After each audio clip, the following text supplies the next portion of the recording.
So we're on week 8 at this point, and I think I'm at the place where I'm pretty confident in my ability to grow the basic oyster mushrooms in decent conditions.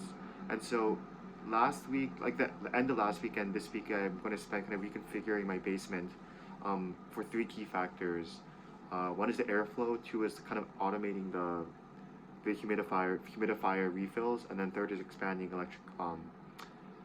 the electric supply so that I can have like a dedicated line in my basement for all of my electrical needs.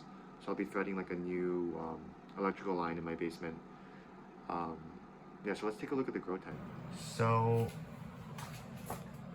I have kind of reconfigured the grow tent, and the main difference is the positioning of the airflow tubing. So before, this thing was on the left side, and what I had done was I was taking so the air was pulled in through the fan, and then it was filtered through the MERV 13 filter to filter out 90% of the spores in the case that I do mistime the harvesting and the mushrooms sporulate.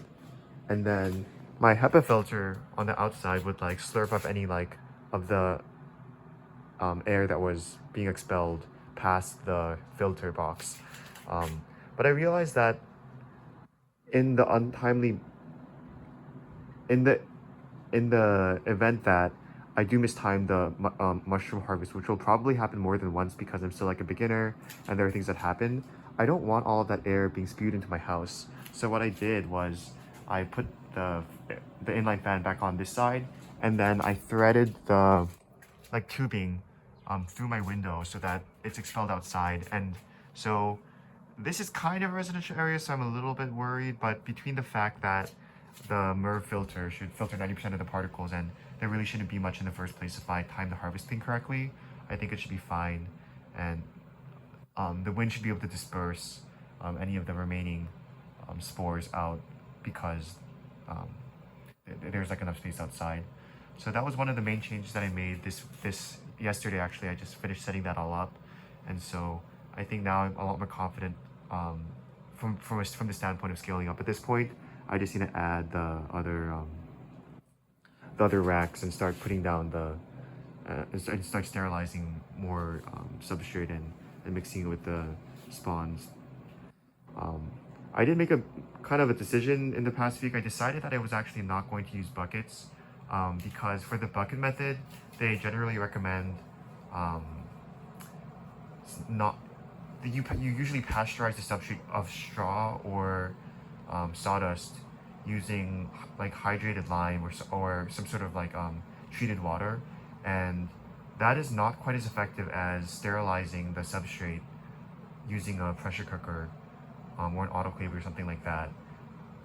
And because I have such limited space, to the extent that you can sterilize your substrate more robustly and eliminate other competitor molds and fungi and whatever, your yields will actually be better.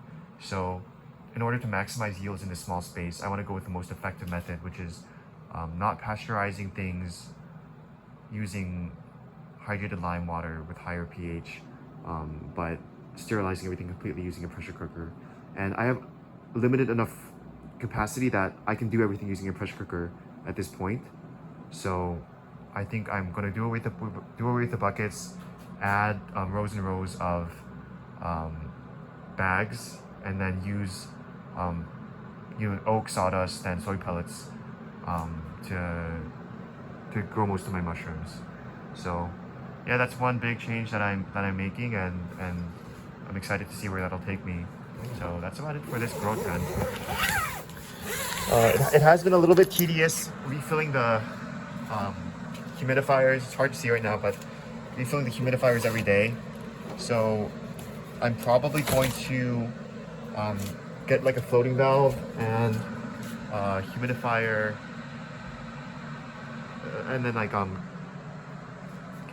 get the water from this valve over here up there, and then get like a little tubing that allows me to refill the humidifiers in an automated way, and then The electrical like wiring in this house is kind of weird. So there isn't like a dedicated, even though the circuit panel is over there, there isn't like a dedicated electrical line for the basement, and it kind of mixes with some of the ones upstairs.